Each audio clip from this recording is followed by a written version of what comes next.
Hello everyone and welcome to the channel. How about if you don't know me yet? I'm Luis Horacio and today I'm going to teach you how to reuse those jars that we no longer use to have them in your pantry.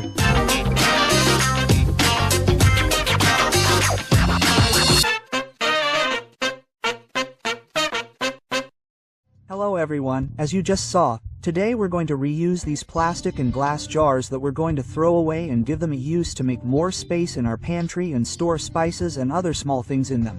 This video is one that I made more than 11 years ago that I've been here on YouTube, but it was one of my first videos and I'm sure many of you don't even know it exists. So I'm going to try to remake videos that are very old and that weren't filmed very well so that you have them updated, since they are quite useful and I'm sure they'll still be useful to you. But let's see what we'll need to use these jars in this way. For this, we will obviously use the jars that we have on hand, preferably those that are of a similar size, at least from the top, so that they don't get in the way with the things that are underneath, which in my case will be in one of the kitchen cabinets. Some screws, preferably the smallest possible, since the shelves of the cupboards are usually not very thick, maybe 2 centimeters, and we don't want the screw to come out the other side and hurt us when we put things on top. How would I do it if I use this screw? It won't be like that, since I have some that I had bought before and they will work perfectly for this, although if you can get them with a flat head, much better. In my case, I will also use some washers at the end and you will see why in a moment. And of course, and most importantly, our cordless drill or screwdriver, preferably with a metal or wood drill bit that is thinner than the thickness of the screw. But let's see how it's done now. I have this type of corner cabinet, which is usually taken away instead of giving more space because it's a bit of an odd space.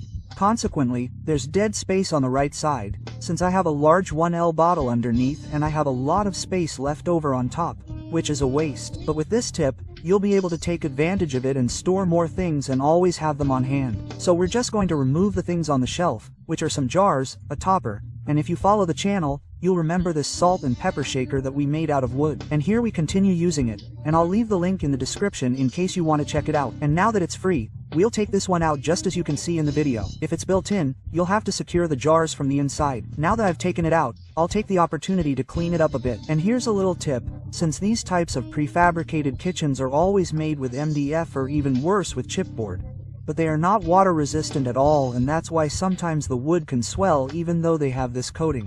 That's why I just took my sponge, preferably the one with the green one, and cleaned it as best I could, but without pouring water directly on the wood, only with the water that's on the sponge, since that way you control the amount of water it has. Even so, once we're done cleaning it, wipe it with a paper towel or some other cloth to remove any excess water that may have remained, because I repeat, if you wet it too much it can swell easily, so keep that in mind. But let's see how we're going to put everything together.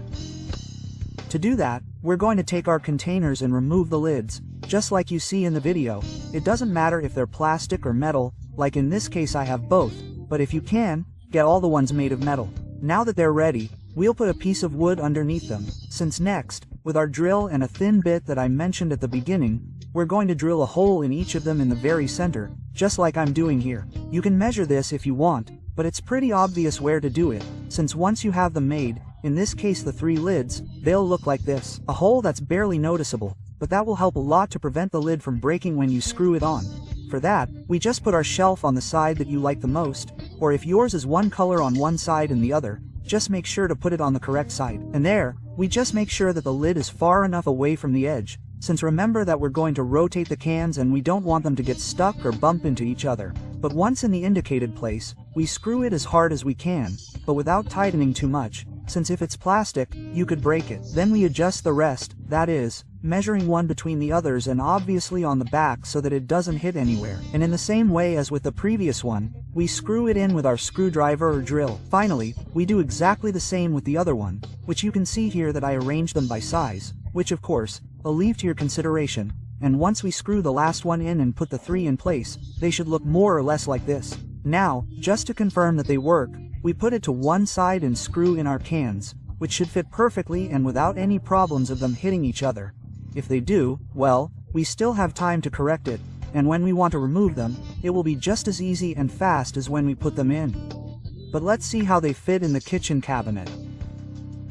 Here we just put our shelf back in its place, which as you can see fits perfectly and without any problems. And now that it's ready, we can place our containers by simply reducing them into their respective lids, which, as you can see, it does without any problems. And when we put the others in, they don't collide with each other, as shown on the screen. We're only going to put the last one in, which, as you can see, is perfectly arranged. Now all that's left is to put in whatever you want, but as you can see from the outside, you can see all the space we gained with these containers, where you can put the spices you like the most, coffee, sugar, or whatever you need for your daily life. Here I noticed that the lids moved a little when I took them out, but don't worry, there's a fairly simple solution. All you're going to do is remove the shelf from its place, or if they're recessed, you're just going to remove the screws from the covers. Once you've done that, you're going to add a washer that's as wide as you can get, and of course, it's going to fit the screw that we have, so that when you screw it on, it holds a larger area of the cover and, therefore, it doesn't move, or at least not as much when you put it in and take it out. We're going to do this with the other two covers so that it looks like this in the end. Now, we're just going to put it back in place, and as you can see, when you screw them on, they barely move at all. You'll notice it more in the middle one, which did move a lot more, but neither that one nor the one for the smaller jar will move, or at least very little. But the point is that they're well secured and ready to use.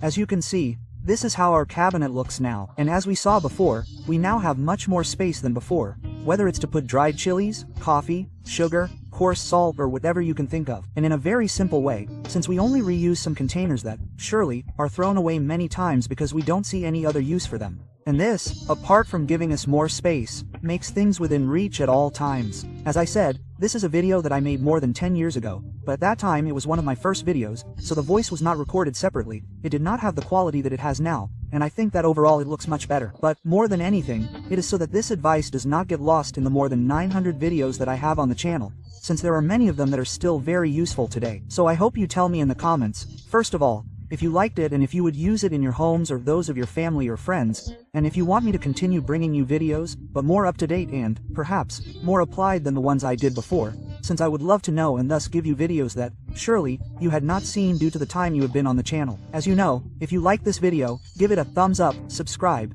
activate the notification bell so you don't miss any of the videos, share it with all your family, friends and acquaintances. As always, I'll see you in the next videos. Thanks.